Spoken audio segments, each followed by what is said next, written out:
Hey guys, welcome to the question mark channel after a long break. Yeah, sorry about that. If you are wondering where we have been, head on over to the community post where you'll also see the channel updates that are taking place. Anyways, we made sure that the return was well worth it as we dive into yet another story right where we left off. This time, we will explore a story of a young German, one who ascended to the traveling circus of Formula One back in 1990s and then proceeded to take over the illustrious sport.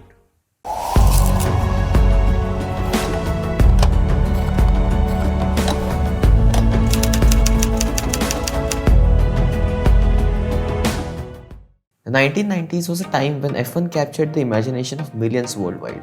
The grid was packed with iconic teams like Ferrari, Williams, and McLaren. It was an age of rivalry and the quest for supremacy in the world of motorsports. And then there was the young German talent, a name that would be forever etched in the annals of racing history, Michael Schumacher.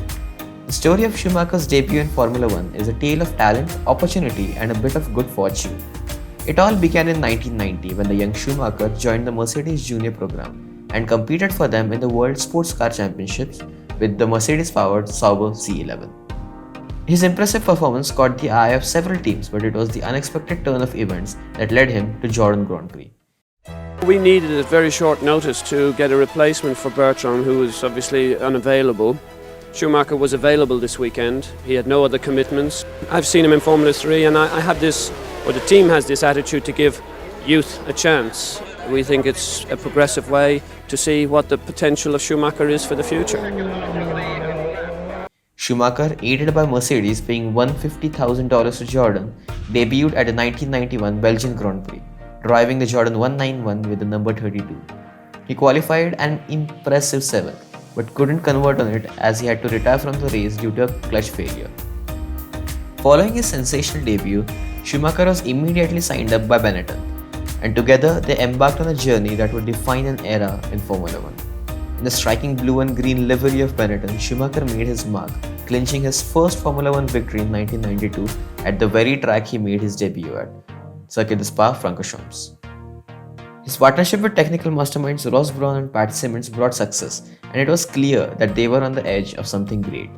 The years 94 and 95 were pivotal for Schumacher and the Benetton Formula One team, marked by both triumph and turmoil. In 94, Schumacher secured his first world championship with Benetton, but it was a season marked by tragedy. Ayrton Senna, one of the sport's greatest talents, lost his life at Imola, casting a shadow over the racing world. Schumacher, deeply affected by Senna's passing, dedicated his season to the memory of the Brazilian icon. Schumacher's driving in 94 was nothing short of exceptional. He displayed remarkable consistency and determination, overcoming adversities on the track. But the season was also marked by the controversial collision between Schumacher and his great rival Damon Hill at the final race of the season at Adelaide, a collision that secured Schumacher's championship. In 95, Schumacher clinched his second consecutive world championship, further solidifying his status as a F1 legend. His consistency and relentless pursuit of excellence made him a dominant force on the track. Benetton and Schumacher had become a formidable combination in the world of F1. But despite this, Schumacher chose to leave Benetton at the end of 95. He was headed for Italy. He was going to drive for Scuderia Ferrari. This move was bold and ambitious as Ferrari had been struggling to secure a championship for nearly 2 decades. Schumacher's decision to wear the prancing horse emblem marked the beginning of a new chapter in his career.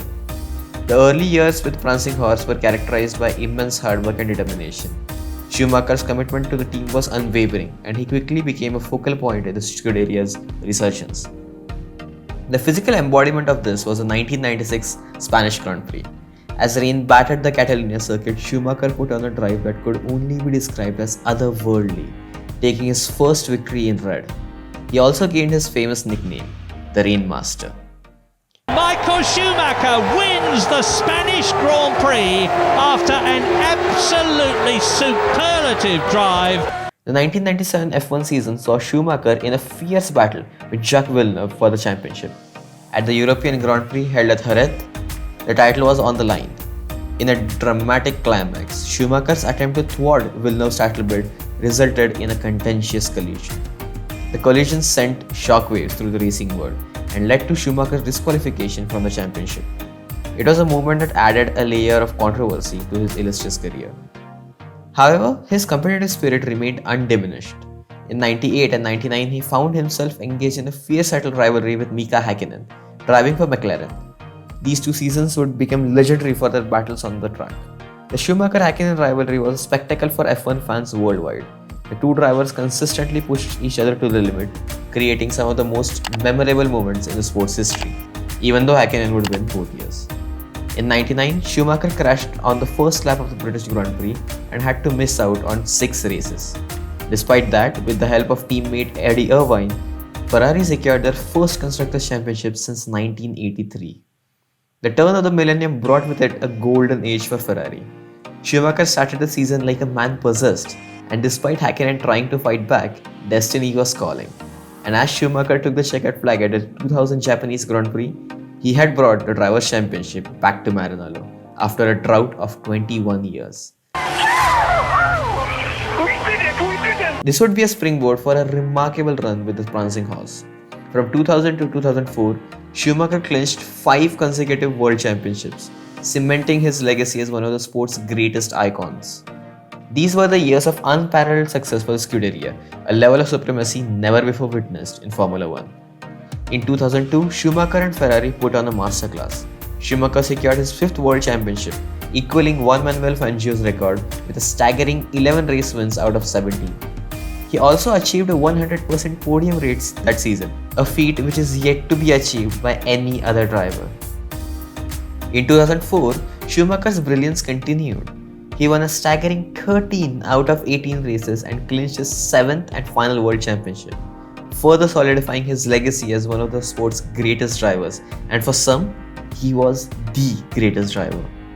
Ferrari and Schumacher failed to pick up the 2005 and the 2006 titles as Fernando Alonso and Renault started their reign over the sport. In 2006, it became clear that Schumacher's time with Ferrari was coming to an end.